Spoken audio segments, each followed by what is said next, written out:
أسعد الله مساءكم بالخير واليمن والبركات. مساء الخير سيدتي الجميلة، مساء الخير صديقي العزيز، وكلمتين ونص وعلى السريع. كلما ازدادت أعدائك اعرف إنك في قمة النجاح. بمعنى إيه؟ بمعنى إن مفيش حد تعبان، مفيش حد يعني مستوى رديء والناس بتحاربه. هتحاربه على إيه يا حسرة؟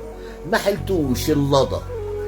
طب اللي بيحصل دلوقتي على السوشيال ميديا والحرب الشرسة اللي على فخامة عزيز مصر، أي حد يفسرها بإيه؟ يفسرها إن ده كره يعني للراجل كشخصية يعني، والراجل فاشل والحكاية دي والرواية دي.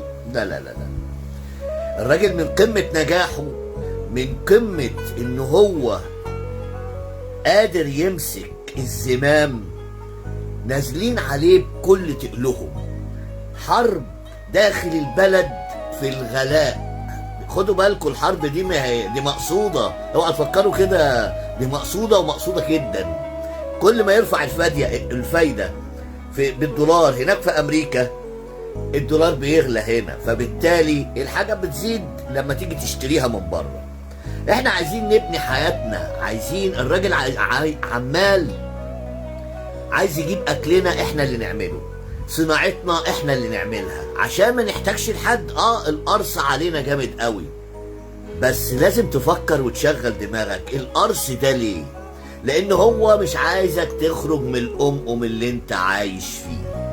كل اللي شغال على السوشيال ميديا وعلى الاخبار العالمية حرب غريبة. اول رئيس في الدنيا يتحارب الحرب دي على فكرة، اول رئيس في الدنيا. طب ما تشغلوا دماغكم بقى وتعرفوا ليه. لازم تبقى عارف ليه. مش محتاجه شرح. استفتي قلبك، هل الكلام ده يعقل؟ طبعا ما يعقلش. ليلتكم جميله، ليلتكم سعيده، واوعى تغيب علينا الشمس.